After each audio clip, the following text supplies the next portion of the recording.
નમસ્કાર વિદ્યાર્થી મિત્રો, હું જે પટેલ.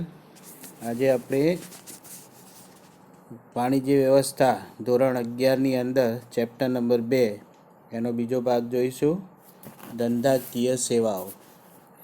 તો ધંધાકીય સેવાઓની અંદર આગળ આપણે જોઈ ગયા વીમાની સેવાઓ, જેની અંદર આપણે જોઈએ સામાન્ય વીમાના પ્રકારો અને તેના પ્રકાર વિશે જોઈએ. સામાન્ય વીમો એટલે શું, તેના પ્રકારો.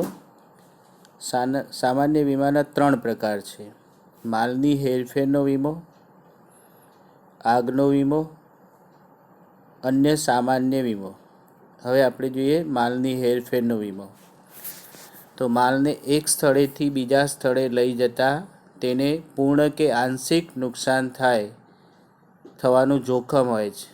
કોઈ બી માલ એક સ્થળેથી બીજે સ્થળે લઈ જઈએ તો આંશિક રીતે નુકસાન થાય, ઘણી રીતે પૂર્ણ રીતે નુકસાન એટલે પૂરેપૂરું નુકસાન થાય, થોડું ઘણું નુકસાન થાય એવું જોખમ હોય. આ અંગેના વીમા દરિયાઈ વીમો, હવાઈ વીમો, માર્ગ વીમો અથવા રેલ રસ્તા વીમા તરીકે ઓળખવામાં આવે છે. એની અંદર આપણે માલ એક જગ્યાએથી બીજે જગ્યાએ લઈ જઈએ છીએ અને એમાં ઘણી વખત નુકસાન થતું હોય, પૂરેપૂરું નુકસાન થાય અથવા થોડું ઘણું નુકસાન થાય છે. તો એ નુકસાન ભરપાઈ કરવા માટે, વળતર મેળવવા માટે આપણે વીમો ઉતારીએ છીએ. દરિયાઈ વીમો જોઈએ આપણે. દરિયાઈ માર્ગે માલ મોકલવાનું ઘણું સસ્તું છે, પરંતુ વિલંબકારી અને જોખમી હોય છે. કારણ કે એક સ્થળેથી બીજે સ્થળે પહોંચતા ઘણો બધો સમય લાગી જાય છે અને દરિયામાં ગમે ત્યારે તોફાન બી આવી શકે. જે કંઈ સ્ટીમર છે એ દરિયામાં ડૂબી પણ જાય તો એ ઘણું બધું જોખમ રહેલું છે. 18મી સદી પહેલાં મોટાભાગનો આંતરરાષ્ટ્રીય વેપાર દરિયાઈ માર્ગે થતો હતો. 18મી સદી પહેલાં મોટાભાગે જે કંઈ બીજા દેશોની અંદર વેપાર થતો એ દરિયાઈ માર્ગે, કારણ કે વિમાનની શોધ એ વખતે થઈ નહોતી. આથી વીમાનો આ પ્રકાર સૌથી જૂનો અને સર્વવ્યાપી છે. વીમાનો આ પ્રકાર સૌથી જૂનો અને સર્વવ્યાપી. તો સૌથી જૂનો વીમાનો પ્રકાર એ દરિયાઈ વીમો છે. લોઇડ્સ ઓફ લંડન નામની સંસ્થાએ દરિયાઈ વીમાની શરૂઆત કરેલી છે. તો દરિયાઈ વીમાની શરૂઆત કઈ સંસ્થાએ કરી, એક માર્ક્સના પ્રશ્નમાં આવે તો લોઇડ્સ ઓફ લંડન. આ સંસ્થાએ 325 વર્ષથી પણ વધારે સમયથી પોતાની વિશ્વસનીયતા જાળવી રાખી છે. 325 વર્ષ સુધી એને કામ કર્યું છે. લોઇડ્સ ઓફ લંડન નામની સંસ્થા એક માર્ક્સની અંદર આવે, પૂછાઈ શકે, તમે ધ્યાનમાં રાખજો. હવે હવાઈ વીમો. તો 19મી સદીથી હવાઈ માર્ગે માલ મોકલવાનું શરૂ થતાં હવાઈ વીમાની શરૂઆત થઈ. 18મી સદીમાં દરિયાઈ વીમો હતો. 19મી સદીની ઉત્તરાર્ધમાં હવાઈ વીમાની શરૂઆત થઈ. હવાઈ વાહન વ્યવહાર ખૂબ જ ઝડપી છે, પરંતુ ખર્ચાળ પણ છે અને જોખમી પણ છે.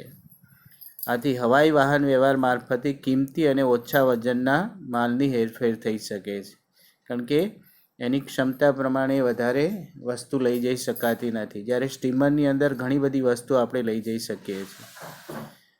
દરિયાઈ અને માર્ગ વીમાની સરખામણીમાં હવાઈ વીમાના પ્રીમિયમના દર ઊંચા હોય છે. દરિયાઈ વીમાની અંદર પ્રીમિયમ ઓછું હોય, માર્ગ વીમાની અંદર પ્રીમિયમ ઓછું હોય, પણ હવાઈ વીમાની અંદર પ્રીમિયમ વધારે છે, કારણ કે એની અંદર જે કંઈ વસ્તુઓ છે એ કિંમતી વસ્તુ હોય છે. માર્ગ વીમા અથવા રેલ રસ્તાઓ વીમા. માર્ગ વહન વ્યવહારમાં જમીન માર્ગ આવે અને રેલ માર્ગ, આ બંનેનો સમાવેશ થાય. જમીન અને રેલ માર્ગ માલની હેરફેરના જોખમમાં ખાસ કરીને ચોરી થાય, લૂંટપાટ થાય, માલ હેરફેરને નુકસાન થાય, આ બધી નુકસાની હોય છે. આ જોખમોની સામે રક્ષણ મેળવવા માટે માર્ગ વીમો લેવામાં આવે છે. આગનો વીમો. માલ તેમજ મિલકતને ચોક્કસ રીતે લાગેલી આગને પરિણામે પૂર્ણ અથવા અંશતઃ નુકસાન થાય અથવા તો તે નાશ પામે તો નુકસાન વળતર આપવાના વચનના બદલામાં પ્રીમિયમનું અવેજ મેળવવાના કરારને વીમાનો આગનો વીમો કહેવામાં આવે છે. તો આગથી ઘણું બધું નુકસાન થઈ શકે, તો જેટલું પ્રીમિયમ તમે ભરેલું છે એ પ્રમાણે એ વળતર મેળવી શકાય છે. આજના વીમા યોગ્ય હિતના સિદ્ધાંતનો આગ્રહપૂર્વક અમલ થાય છે. આજના વીમા યોગ્ય હિતના સિદ્ધાંતનો આગ્રહપૂર્વક અમલ થાય છે. વીમો ઉતારતી વખતે તેમજ માલ મિલકતને આગથી નુકસાન થાય ત્યારે વીમાદારનું માલ મિલકતમાં અચૂકપણે વીમા યોગ્ય હિત હોવું જોઈએ. કારણ કે જેટલું નુકસાન થયું હોય એટલું નુકસાન એને વીમા કંપની વળતર રૂપે ચૂકવે છે, તો જ એમાં હિત રહેલું છે એવું કહી શકીએ. અન્ય વીમાની વાત કરીએ તો વીમા વ્યવસાયમાં વૈવિધ્ય આવે છે. એના કારણે વીમાની અંદર અનેક નવા પ્રકારો અસ્તિત્વમાં આવેલા છે. જેમ કે ગાયકને તેના ગળામાંથી સૂર માટેનો વિશિષ્ટ વીમો, કારણ કે ગાયકની કમાણી એના સૂરમાં રહેલી છે, એના ગળામાં રહેલી છે. જો ગળામાં કોઈ તકલીફ થાય તો એ કમાઈ શકવાનો નથી, તો એનો પણ વીમો ઉતારવામાં આવે છે. શ્રમિકો માટેનો વીમો, શ્રમિક કામ કરતા હોય અને કામના સ્થળે કંઈ બી એમ કે તોફાન થાય અથવા કંઈ બી થઈ શકે, અકસ્માત થાય તો એને નુકસાન થાય છે, તો એનો વીમો ઉતારવામાં આવે છે. વાહનના વપરાશથી અન્યોને થતા નુકસાન વળતર આપતા ત્રાહિત પક્ષનો વીમો, તો સામેલા પક્ષે ગાડી લઈને જતા હોય અને એક્સિડન્ટ થતાં સામેના કોઈ પણ પક્ષ હોય એનો મૃત્યુ થાય તો એની જેટલી કિંમત છે એ વીમા કંપની ચૂકવે છે, એને ત્રાહિત પક્ષનો વીમો કહેવામાં આવે છે. કામદાર વળતરનો વીમો, કામદારને વળતર આપવા માટેનો વીમો. વિદ્યાર્થી સમૂહને થતા સામાન્ય કે સામાજિક નુકસાન વળતરનો વીમો, કારણ કે સ્કૂલની અંદર વિદ્યાર્થીઓ બેઠા હોય અને ભૂકંપ આવે અને સમૂહમાં જો એમને નુકસાન થાય તો એ નુકસાન ભરપાઈ કરવા માટે આવો વીમો ઉતારવામાં આવે છે. ડાક્ટરી સેવા શુશ્રૂષા કરાવવા માટેના વળતરનો વીમો, મેડિકલ વીમો જેને કહીશું આપણે. ધંધો બંધ રહેવાથી નફામાં થતા નુકસાન માટેનો વીમો, કારણ કે ઘણા ધંધાઓ બંધ થઈ જાય તો જે નફો છે મળતો નથી, નફો મળતો બંધ થઈ જાય તો એને નુકસાન થાય છે, તો એની ભરપાઈ કરવા માટેનો વીમો પણ ઉતરાવવામાં આવે છે. કર્મચારીઓ દ્વારા થતી છેતરપિંડી માટે માલિકોને થતા નુકસાનના વળતરનો વીમો, તો કર્મચારી સામે માલિકો પણ પોતાને નુકસાન થાય તો એનો વીમો ઉતારી શકે છે. રમતગમત સ્પર્ધામાં કુદરતી કે અકુદરતી પરિબળોના કારણે ન યોજી શકાય કે મુલતવી રાખવી પડે તો તેથી થતા નુકસાન અંગેનો વીમો. તો આ બધા પ્રકારના વીમાઓ છે જે અન્ય વીમાઓ છે. વ્યક્તિના આરોગ્યને જાળવણી અને સારવાર માટે ખૂબ ખર્ચ કરવો પડે છે. વીમો ઉતરાવનાર વ્યક્તિને નક્કી કરેલી શરતો અનુસાર કંપની વીમા પ્રીમિયમના બદલામાં માંદગીનો ખર્ચ ભરપાઈ કરી આપે તેવી વીમા પોલિસીને સ્વાસ્થ્યનો વીમો કહેવામાં આવે છે.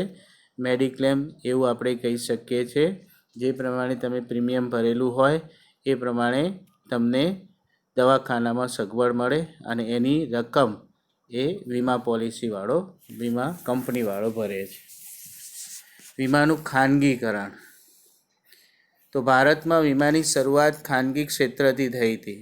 ભારતમાં બ્રિટિશ હકૂમતના કારણે ઘણી બધી વિદેશી વીમા કંપનીઓએ પણ ભારતમાં વીમા કાર્યની શરૂઆત કરી હતી. તો શરૂઆતમાં વીમા કંપની ખાનગી હતી.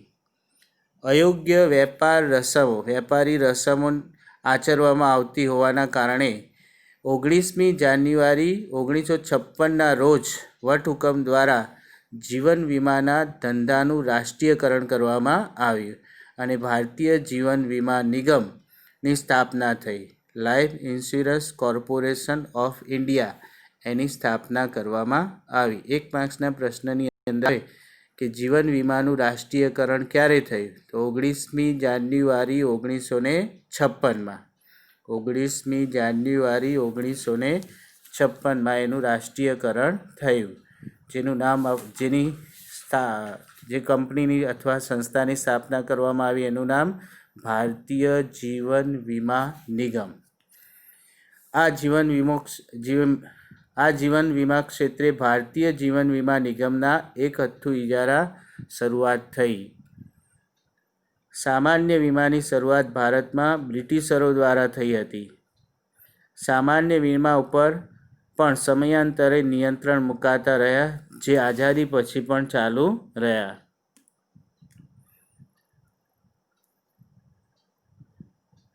1972માં સામાન્ય વીમા વેપાર રાષ્ટ્રીયકરણ કાયદા દ્વારા 1 જાન્યુઆરી 1973થી તમામ સામાન્ય વીમા કંપનીઓનું રાષ્ટ્રીયકરણ કરવામાં આવ્યું. તમામ વીમા કંપનીનું રાષ્ટ્રીયકરણ 1973થી થયું 1 જાન્યુઆરી.